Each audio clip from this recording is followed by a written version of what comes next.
So hello students, good morning, welcome to V S K. I am Saurabh.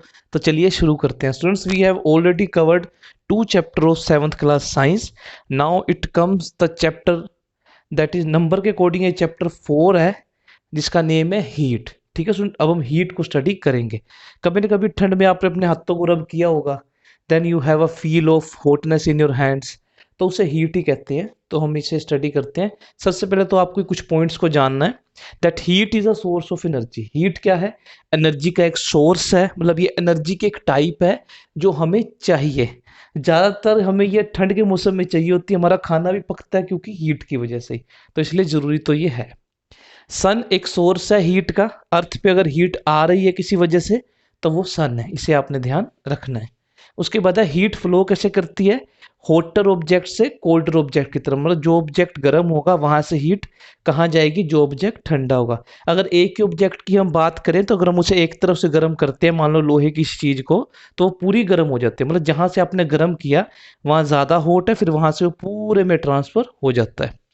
उसके बाद है heat की वजह से हमें हॉटनेस और कोल्डनेस का पता चलता है। मतलब it causes sensation of hotness और कोल्डनेस इन द बॉडी। कोई चीज गर्म है या ठंडी हमें हीट से ही पता चलता है। और मेन इसको इंडिकेट कौन करता है? उसका टेम्परेचर। ज्यादा है तो चीज हॉट है, कम है टेम्परेचर मतलब चीज क्या है? कोल्ड है या फिर वो ठंडी है। और टेम्परेचर को मेजर कैसे करते हैं हम? थर्मामीटर की हेल्प से। वैसे तो हम चीज को टच करके भी बता सकते हैं कि ये चीज गर्म है या ठंडी है, लेकिन कई बार it sometime it happen that चीज बहुत ही ज्यादा गर्म होती है, तो हैंड से टच करना भी ठीक नहीं है। हम ये भी नहीं बता सकते कितनी गर्म है, तो थर्मामीटर की हेल्प से हम ये बता सकते हैं। तीन तरह के स्केल होते हैं। जैसे हम लेंथ को मापते हैं मीटर, सेंटीमीटर, किलोमीटर में, वैसे टेम्परेचर को मेजर करने के हमारे पास तीन स्केल हैं। सेल्सियस में, फ़ारेनहाइट में या फिर केल्विन में। थ्री स्केल्स हमारे पास। फ्रीजिंग पॉइंट की बात कर लें, जिस टेम्परेचर पे जो पानी होता है वो फ्रीज होता है, या कोई चीज़ फ्रीज होती है। पानी के केस में 0 डिग्री सेल्सियस पे पानी फ्रीज होना शुरू हो जाता है, मतलब बर्फ बनना शुरू हो जाता है।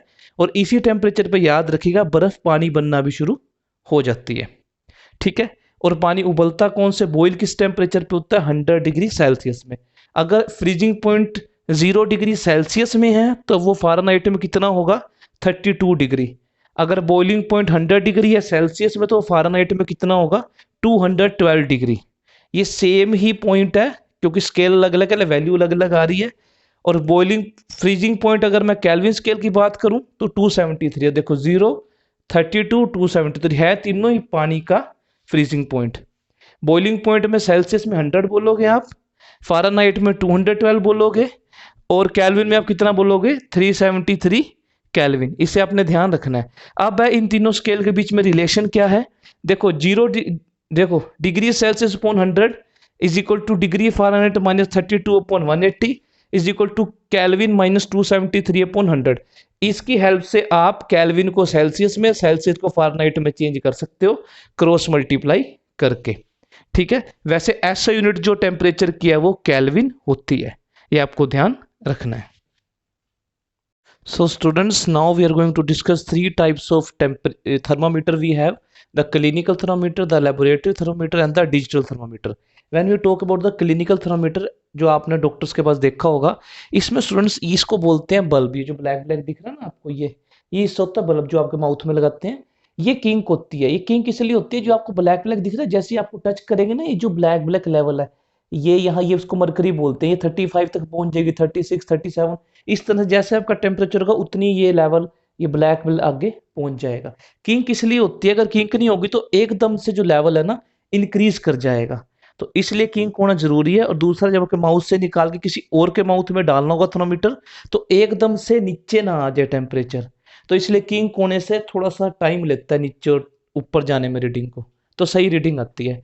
बॉडी टेम्परेचर को मेजर कर सकते हैं। इसकी जो रेंज है वो 35 से 42 डिग्री सेल्सियस तक है।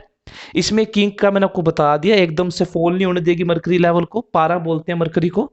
इसमें कभी भी आपने बल्ब से नहीं पकड़ना, इसको बल्ब से पकड़ेंगे, आपने किसी का टेम्परेचर चेक करना, आपने खुद बल्ब को हाथ लगा देते, तो उसमें आपका टेम्परेचर शो हो जाएगा उस बंदे की बजाय।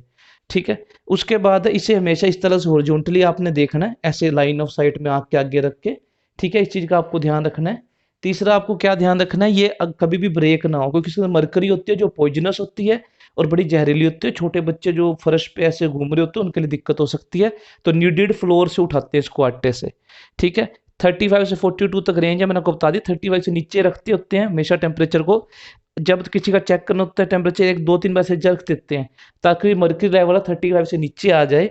फिर हम उस बंदे को दे थर्मोमीटर टच करवाएंगे माउथ पे, ये टंग पे, फिर टेम्परेचर ऊपर जाए। पहले से ऊपर होगा तो दिक्कत आएगी, फिर सही कैलकुलेशन नहीं हो पाएगी, ठीक है। तो ये कुछ बातें जिन्हें हमने ध्यान रखना होता है। थर्मोमीटर को माउथ के अंदर, जिसका टेम्परेचर चेक करना है, थर्मोमीटर उसके अंदर ही रखना पड़ता है।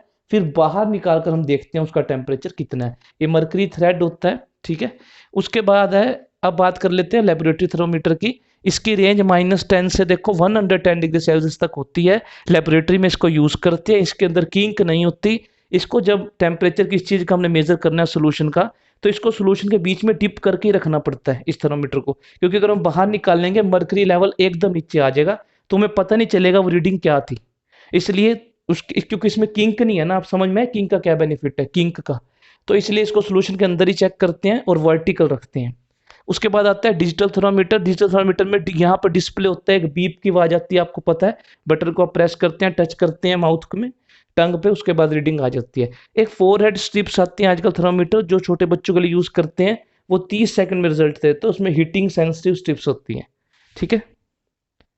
So students, we have 3 mechanism of heat transfer. पहले तो समझ लीजिए ट्रांसफर ऑफ हीट क्या होता है। अगर हीट एक बॉडी पार्ट से दूसरे बॉडी पार्ट में या एक ऑब्जेक्ट से दूसरे ऑब्जेक्ट में ट्रांसफर हो रही है, उसे हम कहते हैं ट्रांसफर ऑफ हीट। 3 मेथड्स हैं जिनसे ये ट्रांसफर हो जाती है। सबसे पहला है conduction, transfer of heat from hotter part two colder part. एक ऑब्जेक्ट के हॉटर पार्ट से उसके कोल्डर पार्ट तक अगर हीट ट्रांसफर हो रही है, मतलब ज्यादा टेम्परेचर से कम टेम्परेचर की तरफ, without the actual movement of particle, particle actually में मूव नहीं करेंगे, फिर भी हीट को वो ट्रांसफर कर देंगे। देखो कैसे, मान लीजिए यहां से आपने इसको हीट करना शुरू किया, इस हिस्से से आपने इसे हीट करना शुरू किया, ठीक है। उसके बाद ये मैंने एक रोड है, ये आयरन की, मैंने पार्टिकल की फॉर्म में आपको दिखाया है कि जैसे मान लो पार्टिकल से मिलकर ये रोड बनी है। तो जैसे आप हीट करो, ये पार्टिकल्स एक्चुअली में मूव नहीं करेंगे। देखो जो पार्टिकल्स दिख रहे हैं आपको, ये सिर्फ अपनी पोजीशन पे इस तरह से वाइब्रेट करेंगे, एक पार्टिकल दूसरे को एनर्जी का, दूसरा तीसरे को, ऐसे करते करते हीट यहां से यहां तक ट्रांसफर हो जाएगी। पहले यहाँ गर्म लगेगा आपको टच करने, फिर यहाँ पर भी गर्म लगेगा, क्योंकि हीट यहाँ से यहाँ ज्यादा टेम्परेचर से कम टेम्परेचर की तरफ ट्रांसफर हो चुकी है। इसके लिए दोनों ऑब्जेक्ट का डायरेक्ट कांटेक्ट में होना जरूरी है, और ये सॉलिड्स में होता है। इसमें यहाँ पर मीडियम क्या है, सॉलिड। टेम्परेचर में डिफरेंस होना जरूरी है, तभी तो हॉटर पार्ट से कोल्डर पार्ट की तरफ जाएगी हीट। अगर दोनों टेम्परेचर सेम होंगे तो कहाँ से कहाँ हीट जाएगी, तो इस चीज को हमने ध्यान रखना होता है कि हॉटर पार्ट से कोल्डर पार्ट की तरफ हीट जाए, ठीक है। तो इसलिए टेम्परेचर डिफरेंस होना जरूरी है इसमें। उसके बाद आप देखो कि कंडक्टर और इंसुलेटर क्या होते हैं, जिनमें से आसानी से हीट ट्रांसफर हो जाती है, जिन ऑब्जेक्ट्स में से उन्हें हम कंडक्टर कहते हैं, और जिनमें से आसानी से हीट ट्रांसफर नहीं होती उन्हें हम इंसुलेटर कहते हैं। मैं आपको एग्जांपल दे सकता हूं, किसी लोहे के ऑब्जेक्ट को आप गर्म करते हो तो हीट यहां से यहां ट्रांसफर हुई। अगर आप कागज को आग लगाओगे तो वो जल जाएगा, गर्म नहीं होता, वो जल जाता है। ये दोनों में फर्क है। तो paper, plastic, glass, they are insulators. अब देखो कंडक्टर जो कुछ किचन यूटेंसिल होते हैं, जहां हमने खाना बनाना होता है, तो हम खुद चाहते हैं उनको हीट मिले, मीन्स वो गुड कंडक्टर के, इसलिए मेटल्स के होते हैं, चाहे वो आयरन के हो, कॉपर के हो, एल्यूमिनियम के हो। लेकिन हैंडल के केस में हम क्या चाहते हैं, हमें गर्म ना लगे, तो हैंडल्स इंसुलेटर होते हैं ताकि उनको हीट ट्रांसफर ना करें। और हम जहां से पकड़ते हैं वो प्लास्टिक का, लकड़ी का होता है, ठीक है। घर बनाते हैं तो ब्रिक्स का यूज करते हैं, शीट्स का यूज करते हैं, मड का, वो भी इंसुलेटर होता है, ठीक है। इनफ्लामेबल सब्सटेंस होते हैं जैसे पेट्रोल हो गया, डीजल हो गया, जिनमें एकदम से आग लग सकती है, उनकी कवरिंग भी इंसुलेटर से की जाती है ताकि हीट ट्रांसफर ना हो और उनमें किसी तरह की डिस्ट्रक्शन ना हो, वो कहीं एक्सप्लोड ना कर जाए। तो ये फायदा है इंसुलेटर और कंडक्टर का, ठीक है। अब हम स्टडी करेंगे कन्वेक्शन, जो सेकंड मैकेनिज्म है हीट ट्रांसफर का। तो स्टूडेंट्स, अब नेक्स्ट टॉपिक हम करने लगे हैं हीट ट्रांसफर का, जो कि है कन्वेक्शन। जो कंडक्शन हमने किया था वो क्या था हमारा, सॉलिड्स में होता था। जो कन्वेक्शन हम पढ़ेंगे ये लिक्विड्स और गैस में होता है। उससे पहले आप समझ लीजिए, transfer of heat due to movement of molecules of the medium. इसमें मोलिक्यूल एक जगह से दूसरी जगह मूव होके जाएंगे। सॉलिड के केस में, पिछले केस में सिर्फ वाइब्रेट कर रहे थे, इसमें एक्चुअली में मूव करके जाएंगे एक जगह से दूसरी जगह हीट को ट्रांसफर करने। अब देखिए क्या होता है, मान लीजिए आपने एक बीकर लिया, अभी समझाता हूँ मैं आपको। अगर आपने बीकर में एक गिलास ठंडा पानी, बहुत ठंडा पानी ब्लू कलर का डाल दिया फूड कलर डाल के, और एक गिलास बहुत ही ज्यादा गर्म पानी आपने डाल दिया रेड कलर में, तो जब आप दोनों को मिक्स करोगे तो क्या होगा, जो रेड कलर हॉट वाटर था वो ऊपर आ जाएगा, और जो कोल्ड वाटर था ब्लू कलर का वो नीचे रह जाएगा, बीच में खाली जगह हो जाएगी। ऐसा क्यों हुआ कि जो हॉट वाटर था ऊपर है, कोल्ड वाटर नीचे? मैं को कारण बताता हूँ। जो हॉट एयर होती है, वार्म एयर होती है, गर्म हवा होती है, वो लाइटर होती है, वो हल्की होती है, मतलब लाइटर होती है। तो वो जो है हल्की होने की वजह से ऊपर की तरफ जाती है, ठीक है, इट राइजेस अपवर्ड्स। और कोल्ड एयर भारी होने की वजह से उसकी जगह लेने नीचे आ जाती है। तो इसलिए इसमें ट्रांसफर हो जाता है, मतलब हॉट एयर ऊपर जा रही है, कोल्ड एयर नीचे आ रही है, या मैं कहूँ हॉट वाटर ऊपर जा रहा है, कोल्ड वाटर नीचे आ रहा है। इसको कहते हैं कन्वेक्शन, और इनको कहते हैं कन्वेक्शन करंट्स, ये जो मूवमेंट्स है। अब इनका फायदा देखो क्या है। वेंटिलेशन जो रूम्स में होती है, वो रोशनदान रखा जाता है एक, आपने देखा होगा दीवार के ऊपर। इससे क्या होता है, जो गर्मी जब होती है तो जो हॉट एयर है वो ऊपर जाएगी, राइज अपवर्ड्स, लाइट होने की वजह से, हल्की होने की वजह से, और वो फिर रोशनदान से बाहर निकल जाएगी, और बाहर की ठंडी हुआ फ्रेश एयर उसकी जगह लेने कमरे के अंदर आ जाएगी। तो ये इसका बेनिफिट है। दूसरा मैं आपको समझाता हूँ, जो आप डेली लाइफ में देखते हैं, वो है लैंड ब्रिज या सी ब्रिज। अब मैं समझाता हूँ क्या है। मान लो ये सी है, ये पानी है, ये लैंड है, सारे दिखाने के लिए थोड़ा डायग्राम बनाया है। अब सुबह के टाइम क्या होता है, जो लैंड होती है वो ज्यादा गर्म हो जाती है एज कंपेयर टू सी। ज्यादा गर्म हो गई तो उसकी एयर भी गर्म हो गई, यहां पर जो एयर होगी वो ऊपर जाएगी, और उसकी जगह लेने सी के ऊपर वाली एयर लैंड पे आएगी उसकी जगह लेने। तो सी से लैंड की तरफ हवा चली, इसे बोलते हैं सी ब्रीज, ठीक है। अब नाइट के टाइम क्या होगा, ये जो लैंड सुबह गर्म ज्यादा हुई थी, रात को ठंडी ज्यादा हो जाएगी। इसका मतलब ये एयर ज्यादा ठंडी है लैंड के ऊपर वाली, सी के ऊपर वाली एयर इतनी ठंडी नहीं है, मतलब मैं कहूँ थोड़ी सी वार्म है। तो सी के ऊपर वाली एयर ऊपर जाएगी वार्म होने की वजह से, उसकी जगह लेने लैंड से ब्रीज चलेगी सी की तरफ, उसे बोलते हैं लैंड ब्रीज। तो सुबह के टाइम सी ब्रीज और रात के टाइम लैंड ब्रीज चलती है, वो कन्वेक्शन करंट का ही एक एग्जांपल है। सो स्टूडेंट्स, अब हम बात कर रहे हैं the next mechanism of heat transfer, that is radiation.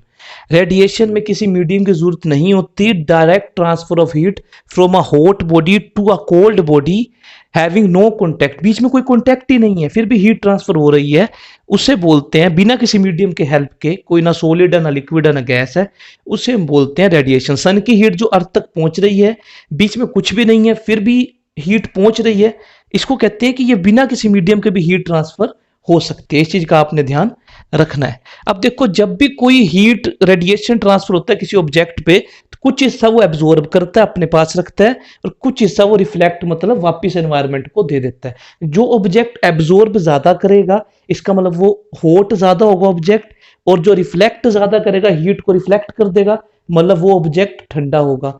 अब जो ब्लैक कलर्ड ऑब्जेक्ट होते हैं वो एब्जॉर्ब भी ज्यादा करते हैं, रिफ्लेक्ट भी ज्यादा करते हैं, इसलिए वो गर्मियों में गर्म भी बहुत ज्यादा हो जाते हैं और ठंडे भी बहुत जल्दी हो जाते हैं। जो हीटर होता है ना आपका, जो रोड होती है उसके पीछे एलिमेंट, उसके पीछे का सरफेस होता है वो शाइनी होता है। अब शाइनी जो ऑब्जेक्ट होते हैं उनकी शाइनिंग नेचर क्यों है, क्योंकि वो रिफ्लेक्ट कर रहे हैं, वो रेडिएशन को आपकी तरफ फेंक रहे हैं, इसलिए आपको वो शाइनी दिखाई दे रहा है। इसलिए जो उसके पीछे वाला सरफेस शाइनी होता है, इसलिए सारी हीट हमारे पास आती है और हमें गर्मी महसूस होती है। हीटर में जो हमें गर्मी मिलती है वो भी थ्रू रेडिएशन ही है। फायर से हमें हीट मिल रही है, थ्रू रेडिएशन है। उसके बाद समझ लीजिए, अब जो आपने देखा हो, जो थर्मस होती है उसके अंदर भी शाइनी सरफेस होता है कि सारी जो फ्लास्क है वो गर्म हो जाए। उसके बाद देखो, जो किचन यूटेंसिल होते हैं आज ब्लैक कलर के ज्यादा होते हैं, मैंने बताया ना, गुड एब्जॉर्बर है हीट का, तो गर्मियों में और सर्दियों में आपको हेल्प रहेगी। उसके बाद देखो, किचन यूटेंसिल नीचे से ब्लैक किए जाते हैं कलर, ताकि ज्यादा हीट मिले, हम चाहते हैं ज्यादा हीट मिले, हमारा खाना जल्दी पके। अब गर्मियों में हम डालते हैं कौन से क्लॉथ, लाइट कलर्ड के क्लॉथ। जो लाइट कलर्ड क्लॉथ होती है ना, हल्के रंग वाले, व्हाइट कलर वाले, वो हीट को एब्जॉर्ब कम करते हैं, रिफ्लेक्ट ज्यादा करते हैं रेडिएशन को, तो हमें थोड़ी ठंडक मिलती है। और सर्दियों में, विंटर सीजन में हम डार्क कलर क्लॉथ डालेंगे, क्योंकि डार्क कलर्ड क्लॉथ एब्जॉर्ब ज्यादा करेंगे हीट को, और हम चाहते हैं हमें गर्मी मिले। अब कॉटन के क्लॉथ क्यों डाले जाते हैं, कि कॉटन के जो क्लॉथ होते हैं, या मैं कहूँ वुलन, कॉटन के क्लॉथ के बीच में थोड़ा सा एयर गैप्स होते हैं। एयर पुअर कंडक्टर है, हीट की, हीट को ट्रांसफर नहीं करती, तो इसलिए हमारी बॉडी की जो बाहर की हीट है हमारी बॉडी के अंदर नहीं आती और हमें ठंडक रहती है। और सर्दियों में, विंटर में वुलन क्लॉथ का भी यही बेनिफिट है, क्योंकि उनमें एयर गैप्स होता है, तो वो अंदर की हीट को बाहर नहीं जाने देती और बाहर की ठंड को अंदर नहीं आने देती बॉडी में, ठीक है। तीन, एक बड़े कंबल लेने के बजाय दो तीन कंबल ले लो छोटे छोटे, वो ज्यादा बेनिफिट है, बीच में एयर गैप आ जाएगा और एयर हीट को ट्रांसफर नहीं होने देगी। ठीक है, आई होप आपको वीडियो पसंद आया होगा। नेक्स्ट वीडियो में हम एक्टिविटीज डिस्कस करेंगे। So thank you all.